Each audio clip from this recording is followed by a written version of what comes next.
जय शिव गणपती बाप्पा मोरया।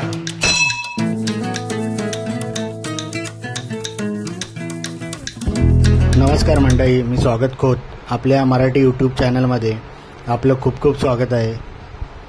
असेच नवनवीन व्हिडिओ पाहण्यासाठी स्वागत खोत या मराठी यूट्यूब चॅनलला लाईक करा, सबस्क्राईब करा आणि बेल आयकॉनला क्लिक करून व्हिडिओ सगळ्यात आधी पहा आणि कमेंट करायला विसरू नका।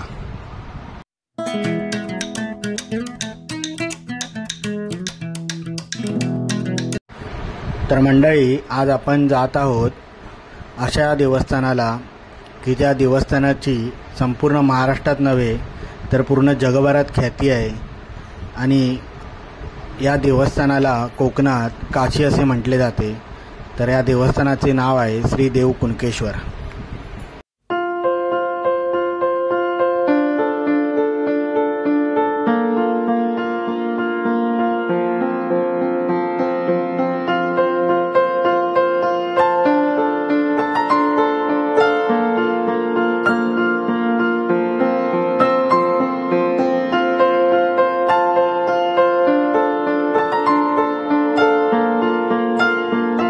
डाव्या बाजूने गेलेला रस्ता हा मिडबावसाठी गेला आहे आणि हा समोर जाणारा रस्ता कुणकेश्वरसाठी गेलेला आहे। रस्त्याचं सुंदर असं डांबरीकरण झालेलं आहे।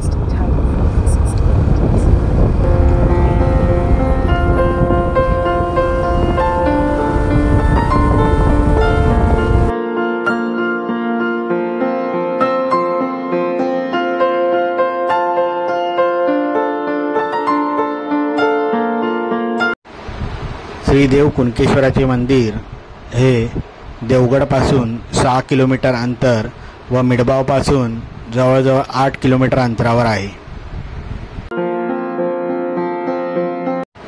हा येणारा समोर पेट्रोल पंप हा आम्हाला आमच्या गावापासून जवळजवळ 4 किलोमीटरच्या अंतरावरती हा पेट्रोल पंप आहे।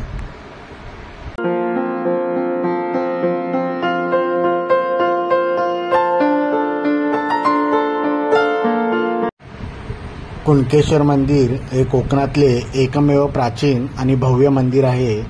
कुणकेश्वर मंदिराला दक्षिण कोकणाची काशी असे म्हटले देखील जाते। तर याच्या मागे खूप मोठा पांडवकालीन इतिहास आहे। तर त्याबद्दल मी थोडी माहिती तुम्हाला देतो। असे मानले जाते की या मंदिराला कोकणच्या दक्षिण काशीचे स्वरूप देण्यामागे पांडवांचा खूप मोठा सहभाग आहे।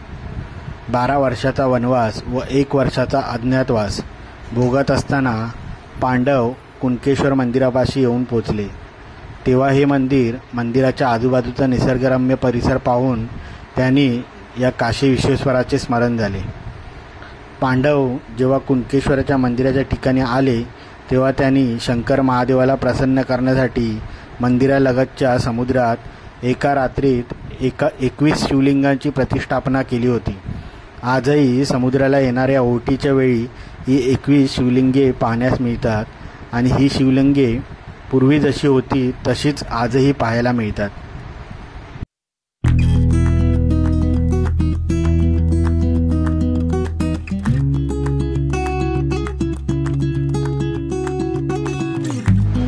तर या मंदिराच्या इतिहासाबद्दल मी थोडक्यात तुम्हाला माहिती देतो।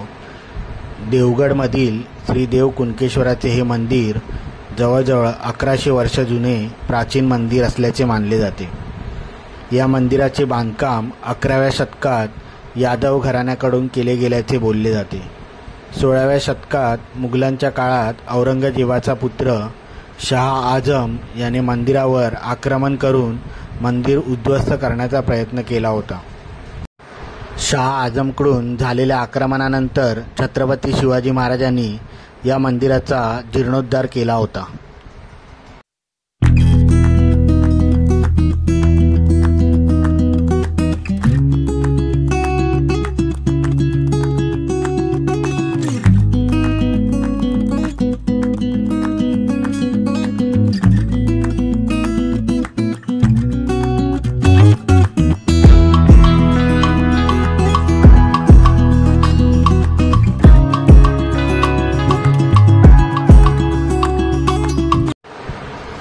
श्रीदेव कुणकेश्वर मंदिराबाबत मी तुम्हाला थोडक्यात माहिती देतो। तर मुख्य मंदिराच्या गाभाऱ्यात भव्य असं शिवलिंग आहे। तसेच श्री देव कुणकेश्वराच्या मंदिराबरोबरच तिथे इतर देवदेवतांची मंदिरे देखील आहेत। तर या मंदिरांमध्ये जोगेश्वरी देवी मंदिर, समाधी मंदिर, भैरव मंदिर, श्री मंडलिक मंदिर, नारायण मंदिर व गणेश मंदिराचा समावेश देखील आहे। तर या सर्व मंदिरांचे आपण आज दर्शन करू।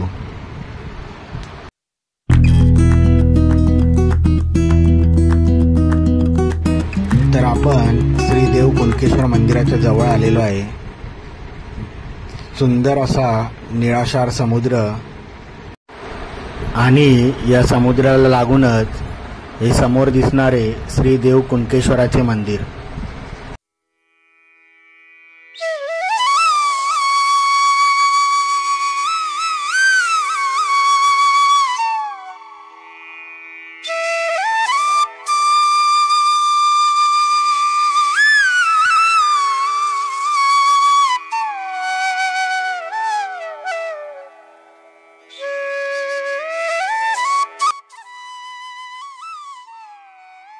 मंदिरात प्रवेश करण्याआधी श्री गणपतीचे हे मंदिर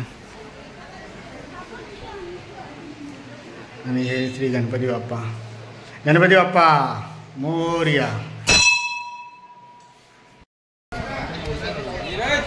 गणपती मंदिराच्या बाजूला स्थित असे श्री देव नारायण मंदिर, कुणकेश्वर मंदिरात अशी बरीच अशी मंदिरे आहेत। त्यातले हे श्री देव नारायण मंदिर, त्याच्या बाजूलाच असलेले हे श्री मंडलिक मंदिर,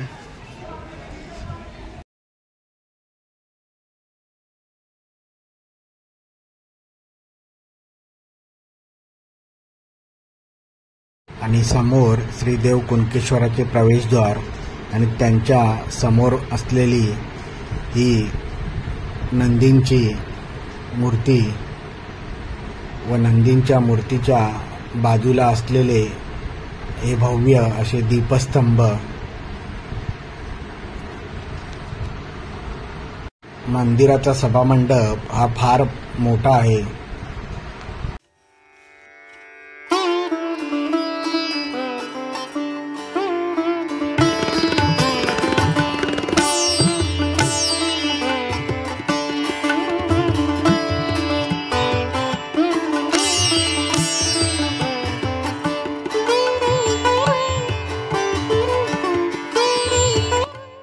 मंदिराच्या बाजूला असलेले श्री भैरवनाथाचे हे मंदिर।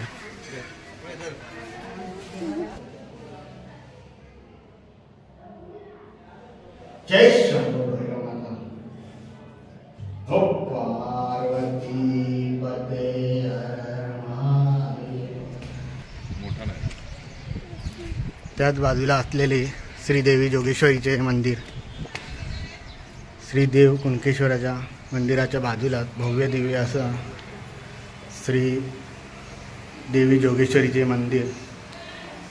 सर्वमंगल्य मांगल्ये शिवे सर्वार्थ साधिके शरण्ये त्र्यंबकी गौरी नारायणी नमोस्तुते।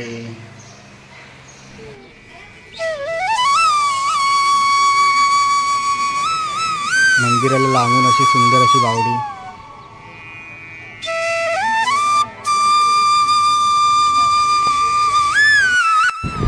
मंदिराची उंची ही 70 ते 80 फूट इतकी आहे।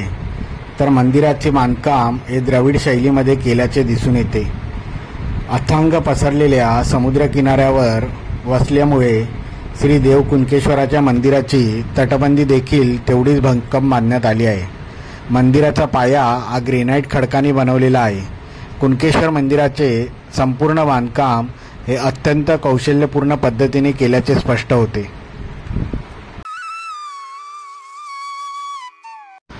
भगवान शंकराचे मंदिर असल्याने या मंदिरात सर्वात मोठा साजरा केला जाणारा उत्सव म्हणजे महाशिवरात्री। या मंदिरात महाशिवरात्री मोठ्या उत्साहाने साजरी केली जाते। महाशिवरात्रीच्या दिवशी 3 दिवसाची भव्य यात्रा या ठिकाणी भरते। या यात्रेवेळी मोठ्या प्रमाणावर भाविकांची गर्दी मंदिरात पाहायला मिळते। तर मंडळी, मी आता आपली रजा घेतो. व्हिडिओ पूर्ण बघितल्याबद्दल मी आपले आभार व्यक्त करतो.